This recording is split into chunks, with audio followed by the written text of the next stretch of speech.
खुर्रम साहब, आपने chief minister को खत लिखा कि स्ट्रीट क्राइम बढ़ गया है। कल आपने एक तवज्जो दिलाओ नोटिस जो है वो सर्व किया सिंध असेंबली के अंदर। कितनी तवज्जो दी है सिंध हुकूमत ने आपकी बात पर? कोई जवाब शवाब आया आपके पास?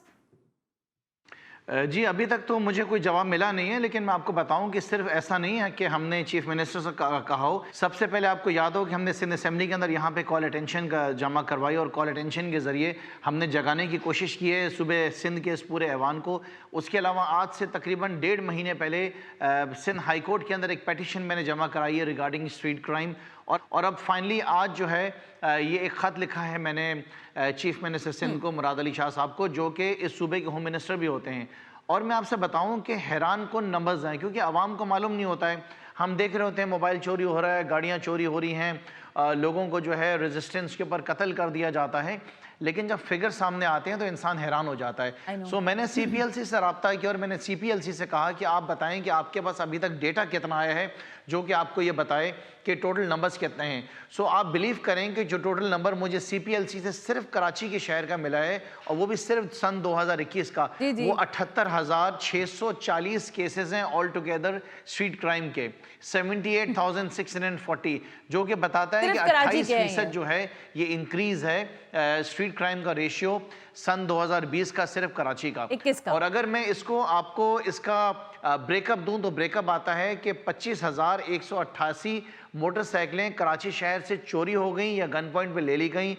51,841 जो हैं नहीं, मैं आपसे माफी चाहता हूँ, 51,841 मोटरसाइकिल्स और 25,188 मोबाइल फोन्स। उसके साथ साथ 2,094 गाड़ियों का है, 476 होमिसाइड केसेस हैं, 15 किडनैपिंग फॉर रैंसम के केसेस हैं और 23 एक्सटॉर्शन के केसेस हैं।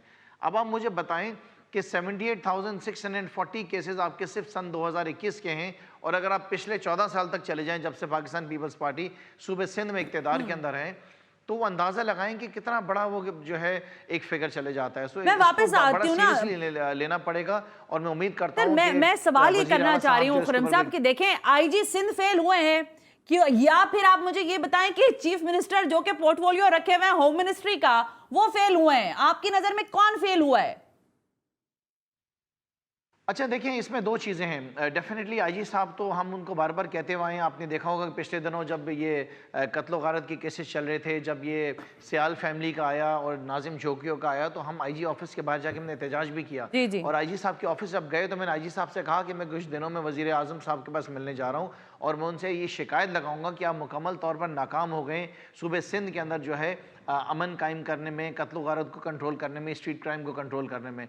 सो मुझे ये नहीं नजर आया कि उनको इस बात की कोई फिक्र होगी, गर्ज हुई कि मैं अगर वज़ीर आज़म साहब से शिकायत भी लगा दूं। दूसरा सवाल जो आपने किया कि वज़ीर आला साहब ने जो ना ये मिनिस्ट्री अपने पास रखी हुई है, तो देखिए मैं आपको बताऊं कि हमेशा ये ट्रेंड रहा है कि जो ज़्यादा माल बनाने वाली, जहाँ पे पैसा बहुत ज़्यादा इस्तेमाल होता है, तो ऐसी डिपार्टमेंट्स को हमेशा वज़ीर आला साहब खुद रख लेते हैं। अब देखें कि फाइनेंस मिनिस्ट्री भी माल बनता है, जरा वज़ीर आला साहब के पास है, इसी तरीके से होम मिनिस्ट्री भी वज़ीर आला साहब के पास है, और अल्लाह जाने कि इन्होंने और कितनी मिनिस्ट्रीज को, सर काफी मिनिस्ट्रीज है, मैं आपको अभी बताती हूँ, अभी बता रही हूँ। अच्छा खुर्रम, सवाल फिर ये बनता है कि चले मुझे नहीं पता, मैं तो ओपन प्लेटफॉर्म है, सिंध हुकूमत आए और जवाब दे, लेकिन सर फिर आप सिंध असेंबली में डिमांड करें ना कि होम मिनिस्टर कम से कम अलग कर दें, क्योंकि अगर चीफ मिनिस्टर के पास बहुत सारे काम है, उनके पास तकरीबन 18 से ज्यादा, कई कुछ लोग कहते हैं 15 से ज्यादा मिनिस्ट्रीज हैं जिनको खुद बाकायदा देख रहे होते हैं।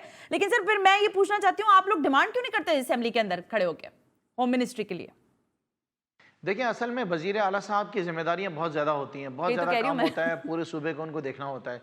सो हम तो काफ़ी टाइम से ये डिमांड कर रहे हैं कि कोई अगर आपके पास मर्द मौजूद नहीं है तो इस असेंबली के अंदर आपके पास औरतें, ख़वातीन भी बहुत ज़्यादा मौजूद हैं, क्योंकि इनके मर्दों में तो वैसे भी दम नहीं है। आप देख लें तमाम मिनिस्ट्रीज में बाकी इनका क्या हाल है, तो किसी खातून को ही लगा दें, किसी औरत को लगा दें। डिस्क्रिमिनेशन ना करें, मैं तो कह रही हूं मिनिस्टर लगा दें खाली। दूसरा आप देखें जो बहुत बड़ा एक इशू है कि अभी तक जो सेफ सिटी प्रोजेक्ट था उसके ऊपर कोई काम नहीं किया गया। बड़ी बड़ी बातें की गई। जब पहली दफ़ा मुराद अली शाह साहब चीफ मिनिस्टर बनकर आए तो उन्होंने सिंध असेंबली में बड़ी स्क्रीन के ऊपर दिखाया कि मैं किस तरीके से सेफ सिटी बना रहा हूँ, कितने कैमरे लगेंगे हज़ारों की तादाद में, और हम बड़ा ईजीली जो क्रिमिनल्स होंगे उनको हम अरेस्ट कर लेंगे।